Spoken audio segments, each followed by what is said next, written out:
Some people call Oklahoma a flyover state, but much like New York, the largest city within the state, has the same name as the state with the addition of the word city at the end.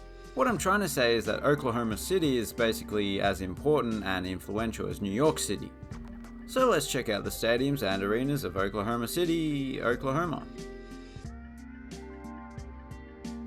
We start off at Taft Stadium, which is primarily used for high school football, although it's sort of home to the city's biggest soccer club, OKC Energy. However, they've kind of ceased operations, without fully pulling the plug, pun intended. The reason being that the dimensions of this stadium's field no longer meet the USL Championship's requirements. OKC Energy plan on building their own stadium that is set to be completed in 2026. As for this one, well, it's 90 years old. However, it underwent a major renovation a decade ago. That improved the amenities immensely, yet decreased the capacity by more than 50%. There is at least one feature that remains from the original design, and that is the beautiful stone facade over on the eastern side. Of course, they weren't going to get rid of that. It sets this place apart from the countless other high school stadiums in this neck of the woods. Paycom Center. We made a video on the stadiums of New Orleans just recently. Well, this place actually hosted the New Orleans Hornets, now Pelicans of the NBA, whilst their home was being repaired after it was damaged by Hurricane Katrina.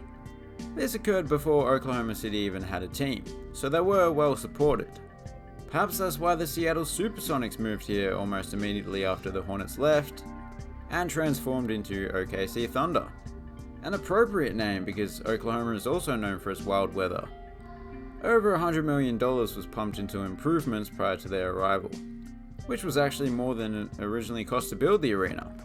But it was certainly justified as the Thunder are comfortably the biggest sporting attraction in the city. Geez, that's one garish looking court.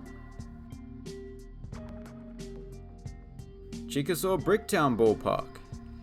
Minor league ballparks in general tend to lay it on thick when it comes to the brick, so you better believe that a minor league ballpark with Bricktown in its title goes to town with the brick.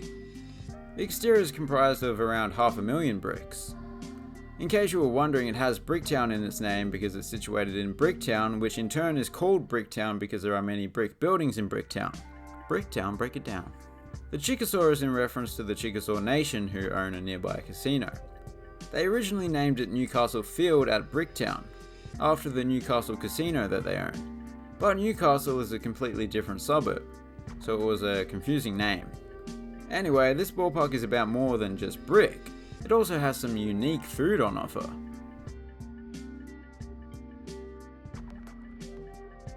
USA Softball Hall of Fame Stadium. Or if you want to go with the full title, it's the OGE Energy Field at the USA Softball Hall of Fame Stadium. Even if you turned that into an initialism, that is a ridiculously long name. The venue is worthy of a lengthy title though, as it's the largest softball specific stadium in the US and indeed the world.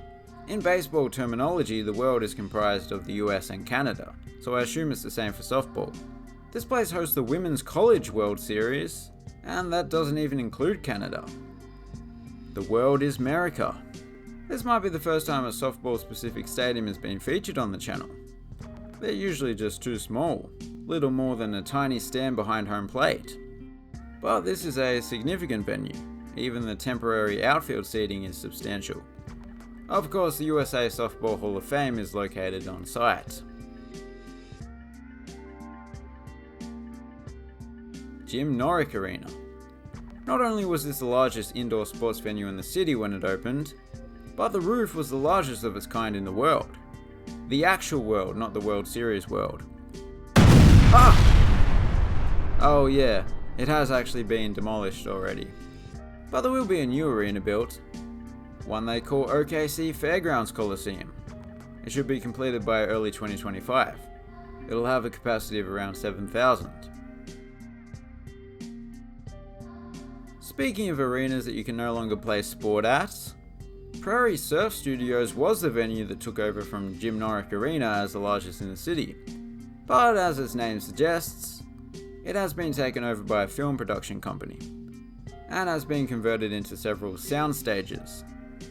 It seems that arenas make for perfect sound stages, because that's about the 4th time we've encountered that on the channel. It does make perfect sense, to be fair. Chad Richison Stadium. Chad Richison is the CEO of Paycom, a name you might recognize from earlier in the video. Chad attended the university where he spent a significant portion of his time rolling around with big sweaty men. He was a wrestler. The stadium was named after him after he donated $10 million to the school. That donation is partially why the stadium was recently renovated. That renovation included the usual upgrades, but also plenty of landscaping and gardening, as you can see. I love that, not enough stadiums have their own waterfall. It should really be commonplace. And given that this stadium is home to the Bronchos, it can double as a drinking hole. A Broncho is just an alternate name for a Bronco, by the way. Whilst it might seem small, this is actually one of the largest Division II college football stadiums. Sawyer Center. This place is home to the SNU Crimson Storm, another meteorological inspired name. SNU likes to call this place the finest small college athletic facility in America, or at least when it opened it was. That might be a little bit of a stretch, but I appreciate the positivity. It was actually the practice facility for the New Orleans Hornets during that post-Hurricane Oklahoma stint. The layout in here is somewhat distinctive. As you can see, there's a huge upper tier of retractable wooden bleachers on all sides that can be rolled out when a larger crowd is expected. I ask you, do you think a team could be any horsier than the Bronchos? You may say nay, but the team that plays at Broncos Stadium are called the Mustang Broncos. It's a double whammy. It's hard to believe a high school football team would be named after 2 different genres of horse. But actually it checks out. The school is situated in the outer suburb of Mustang. Anyway, whilst the name might be odd, the design of their stadium is very typical of high school football.